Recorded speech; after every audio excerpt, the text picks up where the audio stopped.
What's up, everyone? So you just completed some of the first videos of this course, and it is really important that I do this parenthesis and I talk with you about some things. So first of all, you're learning right now about support and resistance, about trend lines, about candlesticks, and so on. These are all useful things. Of course, they can be useful in some ways, which we will see later, but keep in mind that these are ways that every trader is using. These are ways that everyone knows, everyone studies. You can also find them on YouTube. You can find them on babypips.com. You can find them anywhere, basically. The reason why we are starting with these videos, even if you can find them everywhere, is because, of course, this course, my course, is designed to start from the basics and then take you to an advanced level. So in this case, we're starting from the basics, from things that you do need to know. You need to know these things, but these are not the ways which we will use to trade later. We will use them in some ways. For example, the trend lines, we will use them together with market structure and other things. Support and resistance, we will use them to actually understand when they are broken and therefore the market structure is changing. For example, if there is a resistance and it is broken to the upside, we are creating a new high. And we will see that later. Of course, we're creating a new high and therefore we're bullish. Other than that, as I said already, we're starting from these videos because, of course, we need to start from the basics. We need to start from concepts that you do need to know in order to get started trading. Now, keep in mind that you cannot just go on the charts and execute buys and sells just because there is a support and resistance or because there is a trend line. This is not how we will trade, but it was necessary to start from here in order to move to more advanced stuff. Later, we will actually use some of these concepts in order to avoid being trapped by manipulation in the market by banks and financial institutions.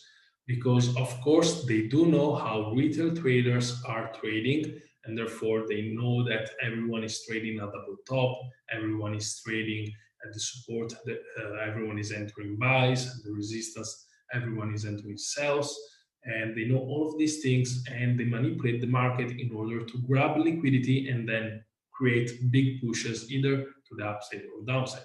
Now, later we will see how to trade alongside with the banks and the financial institutions with some of institutional concepts, but it was necessary to start from here. I know there is some people who don't agree. You see anything, you really see a lot of things around the internet, around Instagram. There are some people who don't agree with also teaching, starting from the basics. They start right away from other stuff, but there is not a lot of people that know about institutional concepts. Everyone knows about support and resistance and trend lines and so on.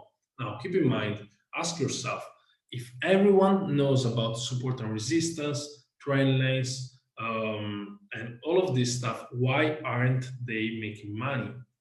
I believe that you knew about support and resistance and trend lines before starting this course, and then why weren't you making money already with Forex if support and resistance and trend lines work by themselves? The reason why is because they don't. They can be useful, they can be used in some ways, which we will see later, but they don't create a statistical edge in the market. You will not be profitable in the long term just by using those. I know there is some people who also don't agree with this, and they use break and retest, they use support and resistance and trend lines, and they say that they can be profitable. But trust me, there is a reason why 95% of traders are losing money. Sorry, it's not because they don't know how to trade. They actually learn support and resistance. This is the first thing. So for myself too, when I started in the beginning, when I started trading, of course, the first thing I learned were support and resistance, trend lines, of course, Fibonacci's, and then these things. I started trading using these things. I try to be profitable using these things. And of course, I wasn't. I mean, sometimes you enter a profitable trade, you go to take profit, you make some money, but in the long term, you will not have a statistical edge in the market, and therefore you will not be in profit. In your account, you will not be in profit. With that being said, this was a really important parenthesis. I needed to create this video in order to tell you this. Now, from now, we will move into more advanced concepts. Of course, it will be little by little. The more advanced stuff is at the end of this course, but you cannot just start from there. You need to start from here. You need to see how trend lines and support and resistance works. You need to see how we could use volumes. For example, there is the volumes video. You need to see how we're using Fibonacci's. You need to see how market structure is and all of these things, and then get to more advanced stuff at the end. If you start from there, trust me, it will not be the same. Right, with that being said, I'll see you on the next video.